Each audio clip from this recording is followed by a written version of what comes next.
আসসালামু আলাইকুম, সবাইকে স্বাগত জানাচ্ছি এনার কিচেনে। আজকে তৈরি করেছি ছোট বড় সবার প্রিয় একটা খাবার, চিকেন বিরিয়ানি। আর এই চিকেন বিরিয়ানি যদি রোজার মধ্যে ইফতারিতে রাখা যায় তাহলে কিন্তু মন্দ হবে না, তাই না?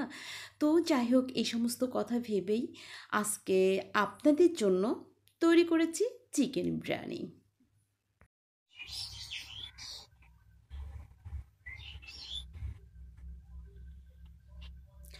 বাচ্চাদের এবং রোজার কথা ভেবেই আজকে চিকেন বিরিয়ানিটা তৈরি করেছি।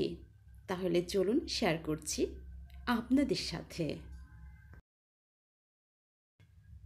আমি প্রথমে মাংস ম্যারিনেট করে নিব। আর মাংস ম্যারিনেট করে নেওয়ার জন্য একটা পাত্রে বেরেস্তা ভাজা তেল দিয়ে দিলাম। এবার দিয়ে দিচ্ছি কয়েকটা এলাচ, দারুচিনি আর তেজপাতা। এবার দিয়ে দিচ্ছি বাটা মশলা। আমি এখানে আদা বেটে নিয়েছি, জিরা বেটে নিয়েছি, ধনে বেটে নিয়েছি জয়ফল জয়ত্রী বেটে, আর এখানে নিয়েছি রসুন বেটে।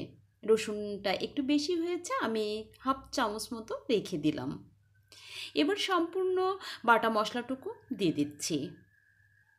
দেখতে পাচ্ছেন আমি সম্পূর্ণ বাটা মশলাটুকু দিয়ে দিলাম।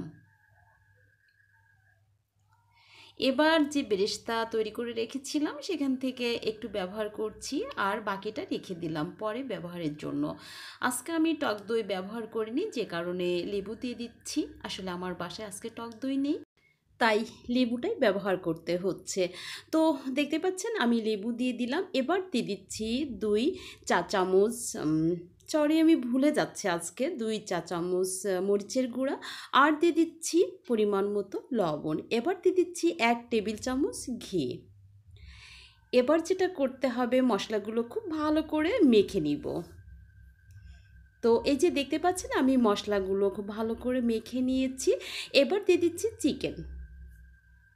আমি একটা একটা করে চিকেনগুলো দিয়ে দিচ্ছি। এবার চিকেনগুলো আমি মশলার সাথে ভালো করে হাত দিয়ে মেখে নিব। খুব ভালো করে মেখে নিতে হবে যেন মশলাগুলো চিকেনের গায়ে খুব ভালো করে লেগে যায়। দেখতে পাচ্ছেন আমি খুব ভালো করে মেখে নিয়েছি। এবার আমি 1 ঘন্টার জন্য রেখে দিব। এই যে দেখুন, আমি কিন্তু 1 ঘন্টার জন্য রেখে দিয়েছিলাম। আপনারা চাইলে সাথে সাথে রান্না করে নিতে পারেন, কোনো সমস্যা হবে না। তো যাই হোক, এবার আমি চুলায় চলে যাচ্ছি। দেখতে পাচ্ছেন আমি চুলায় একটা কড়াই বসিয়ে দিয়েছি, আর চিকেনগুলো দিয়ে দিচ্ছি। চিকেন দেওয়ার পর যে বাকি মশলাটুকু আছে সে মশলাটুকু দিয়ে দিচ্ছি। এবার দিয়ে দিচ্ছি আগে থেকে তৈরি করে রাখা দুধ। আমি গুঁড়া দুধ দিয়ে এই দুধ তৈরি করে রেখেছিলাম, আপনারা চাইলে লিকুইড দুধ দিতে পারেন। চিকেনগুলো একটু নেড়ে দুধের সাথে ভালো করে মিশিয়ে দিচ্ছি এবং ঢাকনিতে ঢেকে কিছুক্ষণ রান্না করে নিব। তো যাই হোক, আমি ঢাকনিতে ঢেকে দিলাম। এবার আমি ঢাকনিটা তুলে নিয়েছি। দেখতে পাচ্ছেন বলক চলে এসেছে। এখন ভালো করে চিকেনগুলো নেড়ে এপিট ওপিট করে দিব যেন প্রত্যেকটা চিকেন সমানভাবে বয়েল হয়। তো যাই হোক, চিকেনগুলো এভাবে বারবার নেড়েচেড়ে খুব ভালো করে রান্না করে নিতে হবে। আর চিকেন যত ভালো রান্না হবে বিরিয়ানির স্বাদটা কিন্তু ততটাই ভালো হবে। তো দেখতে পাচ্ছেন আমি কিন্তু বারবার ঢাকনি দিয়ে ঢেকে দিচ্ছি এবং খুলে নিয়ে নেড়ে চেড়ে দিচ্ছি। তো বন্ধুরা, চেষ্টা করবে চিকেনটা খুব ভালো করে রান্না করে নেয়ার জন্য। এখন আমি যেটা করব সেটা হচ্ছে এই পর্যায়ে দিয়ে দিব আলু বোখারা। আলু বোখারা দিয়ে দিচ্ছি 4 থেকে 5টা। আর দিয়ে দিব 2 টেবিল চামচ চিনি। দেখতে পাচ্ছেন আমি কিন্তু এবার 2 টেবিল চামচ চিনি দিয়ে দিচ্ছি।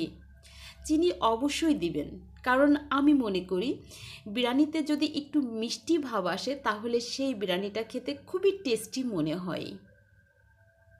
তো যাই হোক, আমি আবারও খুব ভালো করে নেড়ে ঢেকে দিলাম।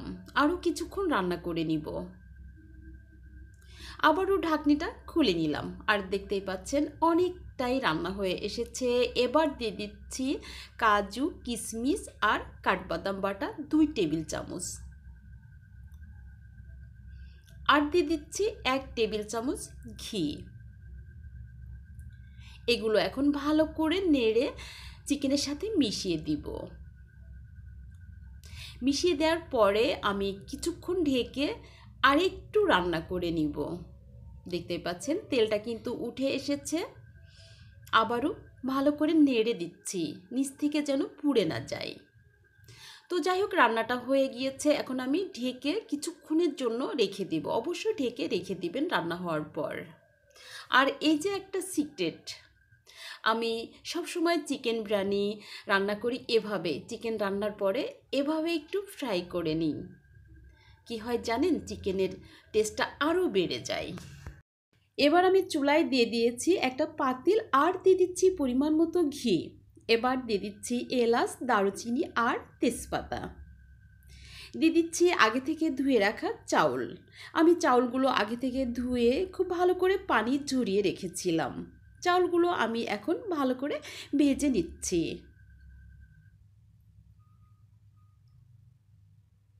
আর এই যে দেখতে পাচ্ছেন পানি, আমি কিন্তু এই পানি আগে থেকে গরম করে রেখেছিলাম চাউলের ডাবল। তো সম্পূর্ণ পানিটুকু আমি দিয়ে দিয়েছি। ভালো করে নেড়ে চেড়ে পানির সাথে চাউলগুলো মিশিয়ে দিচ্ছি। দিয়ে দিচ্ছি পরিমাণ মতো লবণ। আর লবণটা কিন্তু পরিমাণে একটু বেশি দিতে হবে, কারণ দেখা যায় কি যে রান্নার পরে লবণের লবণটা একটু কম হয়ে যায়। এজন্য পরিমাণে একটু বেশি দিতে হবে, সামান্য, খুব বেশি না। তো যাই হোক, আমি ঢেকে রাইসটা রান্না করে নিচ্ছি। একটু নেড়ে চেড়ে দিচ্ছি, আর একটু ঢেকে দিলাম। এই যে দেখুন, আমার কিন্তু 80% রাইসটা রান্না হয়ে গিয়েছে। তো এখন আমি যেটা করব সেটা হচ্ছে চিকেনগুলো দিয়ে দিব। আপনারা চাইলে অর্ধেকটা রাইস তুলে চিকেনটা দিতে পারেন, আবার উপর থেকেও দিতে পারেন, কোনো সমস্যা হবে না। দিয়ে দিচ্ছি সেই বাকি বেরেস্তাটুকু। এবার দিয়ে দিচ্ছি কাজু, কিশমিশ এবং কাঠবাদাম, যেগুলো আমি একটু ভেঙে রেখেছিলাম। আর সাথে দিয়ে দিচ্ছি গুঁড়া দুধ এবং ঘি। এই মিশ্রণটা দিলে কি বলবো যে চিকেন বিরিয়ানির স্বাদটা এতটাই বেশি ভালো হয়, যেটা আমি আপনাদেরকে বলে বোঝাতে পারবো না। অবশ্যই দেওয়ার চেষ্টা করবেন। দিয়ে দিচ্ছি কেওড়া জল, আর দিয়ে দিচ্ছি গোলাপ জল।